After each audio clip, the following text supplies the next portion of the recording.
Hello viewers, welcome to Paloy Homestead channel. In this video we are going to cover the very basics of crochet. When you have the desire to crochet, where do you even begin? So in this video we are going to cover how to hold a hook, how to hold your yarn, how to make a slip knot, and how to make a chain stitch.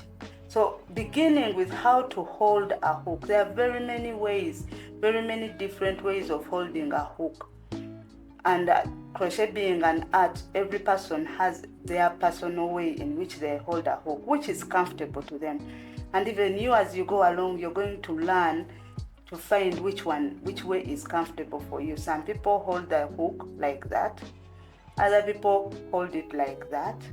Many different ways. Personally, I hold it like this, but I'm not telling you to hold it like that. What I'm saying is you're going to practice and find which way is comfortable for you. And when it comes to yarn, it's the same goes for the yarn. Personally, what I do, I put this yarn, you see this end, I put the yarn in between these two fingers and I hold it down with those two fingers, and then I wrap it over my index finger and I hold it like that. That's how I do it.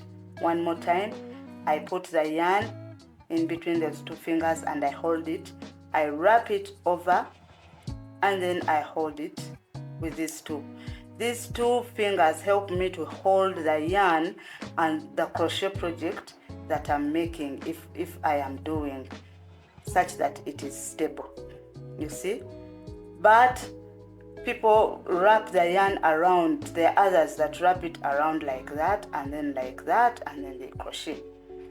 Others, I have a number of students who like wrapping the yarn several times around, and then they start crocheting. The basic thing with holding the yarn here is to keep the tension of the thread tight, such that your stitches are even, because if your tension is not tight enough, the stitches will not be even. If your tension is too loose, the stitches will be too loose. If your tension is too tight, the stitches will be too tight.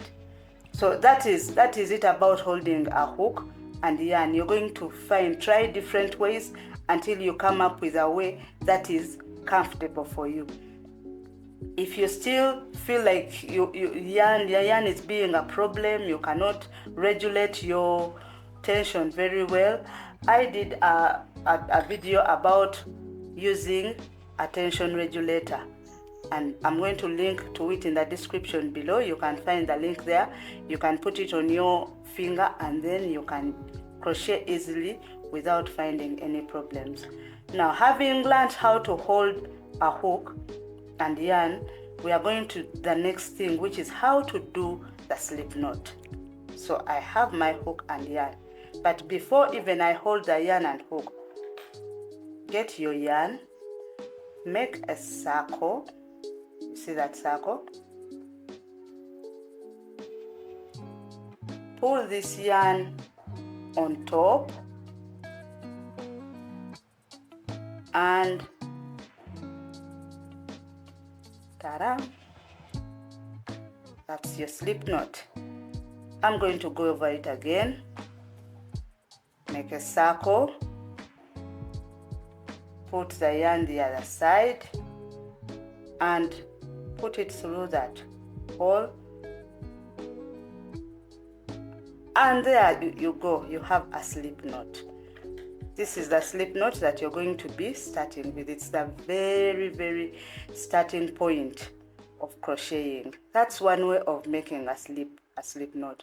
So the second way of how I would like to make the slip knot, just as I told you before, hold the yarn in your two fingers over your index finger and then over there. I just start right away. I put my hook and I pull the thread, the yarn, and put it in between my two fingers, and then I yarn over and pull through, yarn over and pull through, and then I tighten. One more time, put the yarn over the index finger, hold it with your two fingers, put your hook to be able to hook the yarn.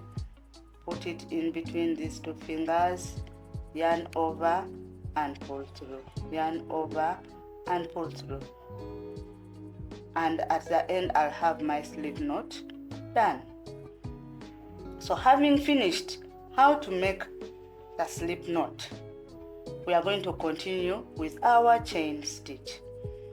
And to do the chain stitch, you yarn over and pull through.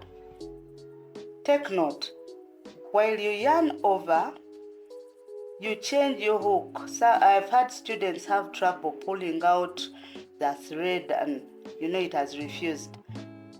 The issue is when you go to yarn over, pick the thread, make sure the hook is pointing down and then pull through. One more time, yarn over, turn the hook to face downwards and then pull through. Again, yarn over, turn the hook to face downwards and pull through. And you keep making that. You keep making that. There are different things that you may notice while you're working. At first, before your tension becomes so stable, before you learn how to regulate, you may find that you've done very loose stitches, or very even, some very tight and then others very loose, something like that. Your work may look like that, but not very neat, because your tension is not regulated well. Or you may find that your work is very tight. You see? So when you realize that either your work is tight or loose, you have those gaps in your work like that, you know that the issue is to do with your tension. You have to keep practicing until you make your stitches very even. Practice, practice, practice. And when you feel that you're tired of practicing, practice some more. So I'm going to leave you to practice the chain stitch until we meet again in our next video. Happy crocheting.